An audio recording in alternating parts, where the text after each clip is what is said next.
Right here on Hannity 2 nights ago, we decided to take a closer look at the man who called me immoral and a liar.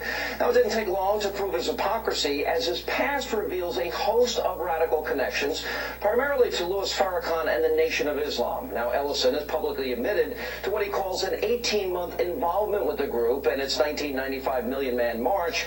Now, according to the St. Paul Pioneer Press, Ellison's link to Farrakhan, goes back much further. It dates back to his time as a law student at the University of Minnesota in the late 80s and early 90s. Now, my math may not be great, but early 90s to 1995 is not exactly 18 months. Now, at that time, he appeared on stage with Farrakhan aide Khalid Abdul Muhammad, who famously, among other things, called Jews bloodsuckers of the black nation. And Ellison also wrote 2 articles as a law student in support of Louis Farrakhan.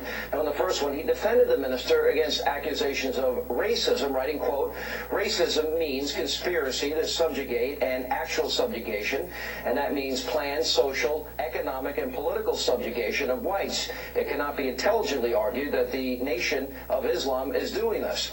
And a fellow classmate told Minnesota Public Radio that my recollections of Keith are of that person who was very much in support of the Nation of Islam and their messages that they tried to convey to the larger community. Now, in 2006, when his past caught up with him, Ellison denounced the Nation of Islam, but the reality is this congressman not only associated with these radicals, but he spent years spewing their hateful rhetoric.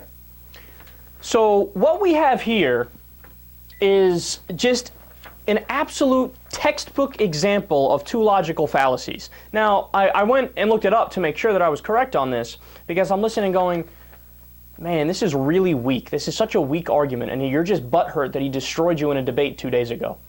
Now, like I said, the day after the debate, so yesterday, he had on one black guy who just agreed with everything Hannity said.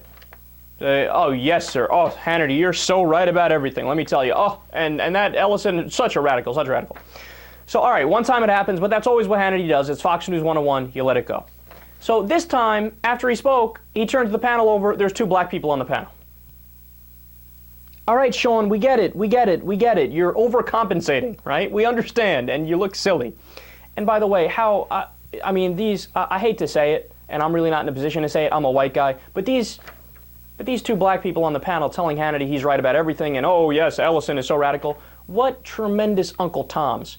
Do you not realize what you're doing? Do you not realize that Fox News is using you? It's unbelievable, using them for their propaganda. But again, what he does there is a textbook example of 2 logical fallacies. Number 1, an ad hominem attack, which is a personal attack.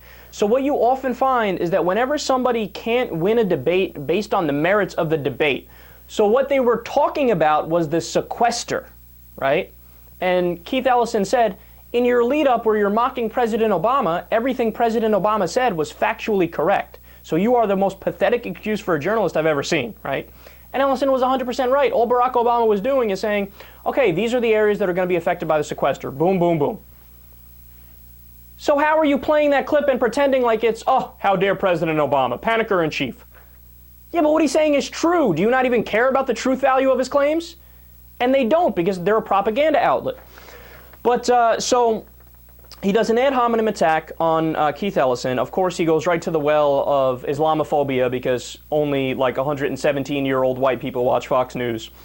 And number 2, he uses the association fallacy. Now, Sean Hannity is, I think, the only one who uses this attack as much as he does. He did it all the time when it came to Reverend Wright with Barack Obama. And every single time, the American people's response to it was this.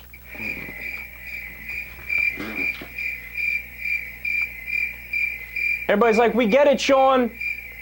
We get it. You think what's-his-face is radical, but we like Barack Obama, so back off. It's a silly argument. You're just saying he's guilty by association. And so this time, he does it with Louis Farrakhan and Keith Ellison. And again, the most important thing to take away from this, and then we'll move on, just last point on this, and it's the same point, but I want to reiterate it because it's super important. Whenever you can't win based on the substance, you do a personal attack, and you do guilt by association.